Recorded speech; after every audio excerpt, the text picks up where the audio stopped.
हाय viewers, एक नई video के साथ आपके सामने हाजिर हैं। उम्मीद है आप सब खैरियत से होंगे। कॉस्टिंग इम्पैक्ट ऑन को प्रोडक्ट प्रोसेस ऑर्डर पर हमारा क्या पड़ता है कॉस्टिंग इम्पैक्ट जब हम सेटलमेंट करते हैं को प्रोडक्ट की, यानी जब हम टी कोड चलाते हैं CO8A या CO8B, जो कि मास और इंडिविजुअल के लिए अलग अलग हैं। तो मेनली हमारी CKM3N की स्क्रीन के ऊपर क्या चीज़ें रिफ्लेक्ट होती हैं। CKM3N कॉस्टिंग की मटेरियल से रिलेट बहुत ही इंपॉर्टेंट स्क्रीन है, तो मैंने सोचा कि हमें उस स्क्रीन की भी अंडरस्टैंडिंग होनी चाहिए। तो एक अलग से पार्ट C बना दिया इसके लिए कि उस स्क्रीन के ऊपर क्या क्या चीज़ें रिफ्लेक्ट होती हैं। अच्छा, पार्ट A और पार्ट B देख के अगर इस वीडियो को देखेंगे तो आपकी अंडरस्टैंडिंग ज़्यादा अच्छी क्लियर होगी। ठीक है, पार्ट A में हमने जो है वो CO8B रन किया था। ठीक है, और उसके पार्ट B में उसके कॉस्टिंग इम्पैक्ट देखे कि वो किस तरीके से वैल्यू कैलकुलेट करता है और किस बेसिस पर उस वैल्यू को सेटल करवाता है। ठीक है, और सेटल करवाने के बाद अब ये जो स्क्रीन है, ये मतलब मैं COR3 से मैं कॉपी करके लेकर आ गया हूँ, COR3 से। ठीक है, तो इसमें मैंने अपना ऑर्डर डाल दिया। ऑर्डर डालने के बाद मैं GoTo में गया। GoTo में जाने के बाद कॉस्ट एनालिसिस, इस पर इस स्क्रीन को मैं कॉपी करके लेकर आ गया हूँ।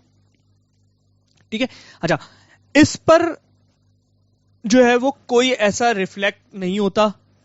CO8B या CO8A की कोई भी रिजल्ट इस स्क्रीन के ऊपर अभी रिफ्लेक्ट नहीं होते, क्योंकि जब मैंने इसको इस की कोड को रन करने से पहले की जो स्क्रीन है उसमें की चीजें, ये आप पॉज करके आराम से इसकी वैल्यूज को एनालाइज कर लें।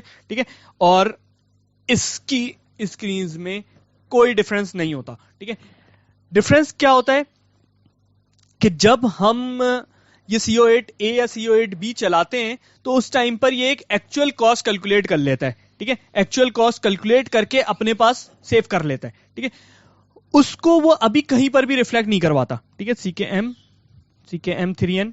अच्छा, जब हम CKM3N जाके देखते हैं, 45 एक मटेरियल है हमारा। ठीक है, ये देखें 45 एक मटेरियल है, 46 और 47 ये तीन ही मटेरियल हैं। बाकी दोनों तो ये जो दो हैं ये तो हमारे बाय प्रोडक्ट हैं, ये तीन को प्रोडक्ट हैं। ठीक है, मैं 45 की स्क्रीन जाके देखता हूं तो देखें प्रोडक्शन ऑर्डर में अपना स्पेसिफिक प्रोडक्शन ऑर्डर पे जाता हूं जो कि मेरा 1 का 1 है।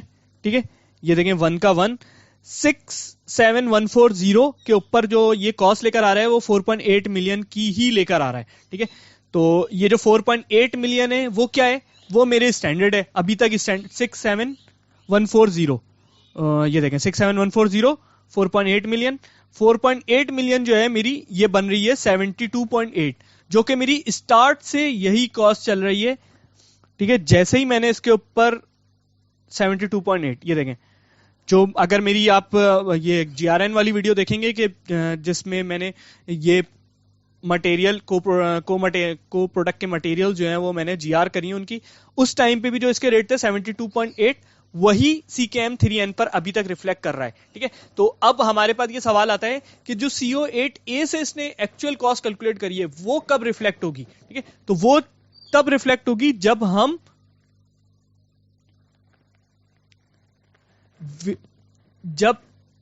हम वेरिएंस की कैलकुलेशन चला रहे होंगे। ठीक है, वेरिएंस या फिर विप की कैलकुलेशन को रन कर रहे होंगे। वो ऑर्डर टू ऑर्डर डिपेंड करता है, वो हम नेक्स्ट वीडियोस के अंदर कवर कर लेंगे। ठीक है, तो अब मैं इसका दूसरा मटेरियल आपको शो कर देता हूं, 45 46 इसी प्लांट पर। ठीक है, तो रिवैल्यूएशन नहीं, सॉरी, रिसिप्ट प्रोडक्शन। अब देखें इसके ऊपर भी जो मेरा ऑर्डर है ये 1 का 1 1139 की ही कॉस्ट रिफ्लेक्ट कर रहा है।